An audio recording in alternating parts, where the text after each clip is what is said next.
Bonjour à tous, merci de nous rejoindre pour la revue d'effectifs du Quintet de ce vendredi à Vincennes. Un Quintet qui se disputera sur la petite piste, réservé uniquement à des juments d'âge. Elles seront 8 au premier échelon et 7 au second. Et une fois n'est pas coutume, j'ai fait confiance aux juments du second poteau. Allez, on fait le papier.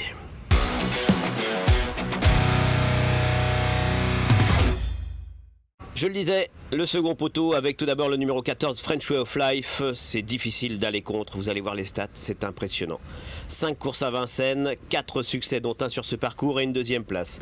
8 fois déféré des 4, 6 victoires, 2 fois deuxième. Autant dire qu'elle a tout pour plaire, elle est en forme, elle est très régulière. Il n'y a vraiment rien à lui reprocher. Johan Le Bourgeois étant sous le coup d'une mise à pied, c'est Frock Nivard qui assure à l'intérim. Mais ça, ce n'est pas un problème. Donc voilà, il n'y a pas de problème pour French Way of Life. On sait qu'elle est capable de revenir d'assez loin. Le numéro 12, c'est Faradeco. Elle vient de gagner très plaisamment à Pornichet en 1-12-3. 1-12-3, c'est le chrono qui a fait afficher les bons chevaux du GNT il n'y a pas très longtemps, disputé sur cette piste de Pornichet. Autant dire que la perf était très bonne. Lors de son avant-dernière course, elle n'avait pas été très chanceuse, puisqu'elle s'était retrouvée un peu bloquée à la corde dans une épreuve où il y avait des étrangers et des 5 ans. Là, Eric Raffin a bien voulu et a même demandé à driver de nouveau Faradeco. C'est un signe. Le numéro 13, Flower Ball. Alors Flower Ball, c'est vrai, quand on regarde ses dernières performances, on peut prendre peur. Mais attention, il y a tout juste un an, elle entamait une belle série. Elle avait gagné au mois de novembre sur ce parcours en 1-12-9, ce qui en fait la plus rapide sur ce parcours. C'était avec JMB. Alors je ne vais pas dire seul petit point négatif parce que je risquerais de me faire taper sur les doigts, mais c'est Jean-Philippe Dubois, 25 mètres sur la petite piste. On sait qu'il va patienter et Flower Ball va bien finir. Mais il y a plusieurs bonnes juments pour la ramener peut-être, pourquoi pas sur un plateau. Alors avec un peu de chance, ça peut bien se passer pour Flower Ball. Le numéro 2, c'est Foxy Lady Yankee. Alors j'ai du mal un peu à juger cette jument, même si elle est en plein boom, ça c'est indéniable. Elle aligne les bonnes performances principalement en province, même si on l'a vu deuxième il n'y a pas très longtemps à Anguin. Là elle tente sa chance sur la petite piste, elle va découvrir Vincennes, mais c'est pas un problème, puisqu'elle vient de bien faire à Graigne. Graigne, c'est un petit anneau corde à droite qui ressemble à la petite piste. Ensuite, le numéro 11, Fille du Chêne. Alors, Fille du Chêne avait été assez longuement arrêtée. Elle a désormais 3 courses dans les jambes. Elle sera déférée des 4 pieds. Pas de souci, le petit bruit que vous entendez, c'est la tonne à eau qui arrose la piste de Grosbois afin que les chevaux soient sur du velours. Voilà, ça c'était... petite transition, donc je disais Fille du Chêne, c'est une jument qui a déjà bien fait à Vincennes, principalement sur les 2100, voire même les 2100 de la grande piste, mais la petite piste ne va pas la déranger. Comme elle est déférée des 4 après 3 courses de remise en jambe et que le lot, mis à part quelques juments, n'a rien d'extraordinaire, c'est vrai qu'elle arrive assez logiquement en 5-6e position. Emilia Seji, le numéro 15, est en plein boom, elle l'a prouvé ces derniers temps. Lors de sa dernière tentative, c'était un petit peu plus compliqué. En plus, sur les 2100, elle s'est retrouvée prise de vitesse. Le lot était peut-être un peu meilleur puisqu'il y avait des étrangers. Cette fois-ci, il y a des 6 ans qui lui barrent le chemin des toutes premières places. Mais elle est tellement régulière, bien engagée. C'est Arnaud Desmottes. Alors, Guillaume Martin étant à pied et Arnaud Desmottes s'étant accordé quelques jours. C'est Laurent Richard qui sera son sulky. Mais là encore, c'est pas un problème. Une autre ancienne Desmottes, le numéro 3, Follette du Mans, qui a eu un bon passage cet été. Ces derniers temps, ça s'est un peu moins bien passé. Elle s'est rapidement montrée fautive à Caen. Mais là encore, l'engagement est correct. Elle a déjà bien fait sur ce genre de parcours, même si ce n'était pas dans ce genre de lot. Mais voilà, sur la petite piste, on sait très bien qu'il faut s'attendre à des surprises. Il faut pimenter un petit peu les rapports.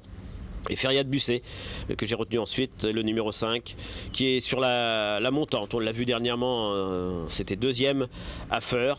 Bien engagée au premier échelon, c'est ce qui incite son entraîneur à effectuer le déplacement. Elle n'a jamais réussi à Vincennes, mais c'était sur la grande piste, donc sur la petite, ça peut pourquoi pas bien se passer cette fois-ci.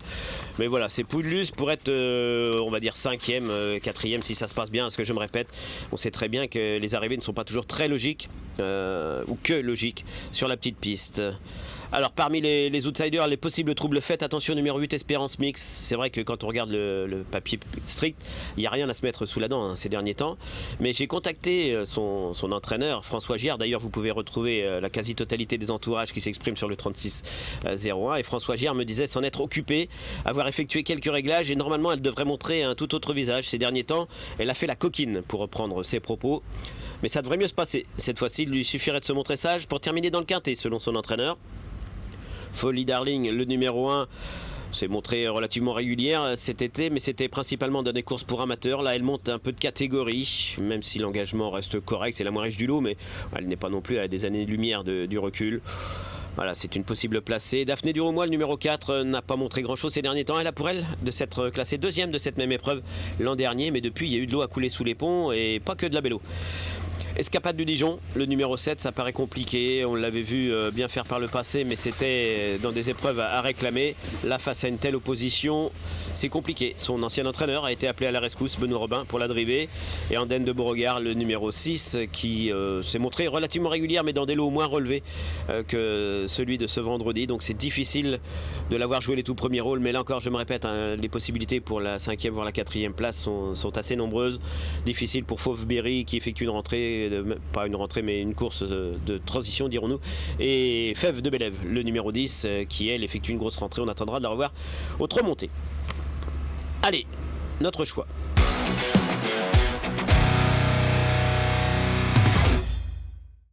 Le 14, le 12, le 13, le 2, le 11, le 15, le 3 et le 5 pour terminer. Passons au cheval du jour. Alors le cheval du jour, c'est le numéro 509, Indira Desbosques. Elle a été malchanceuse dernièrement, elle cherchait à se dégager avec beaucoup de ressources lorsqu'elle a galopé. Cette fois-ci, elle est arrêtée du numéro 9, derrière l'Autostar, c'est pas l'idéal, mais elles ne sont que 11.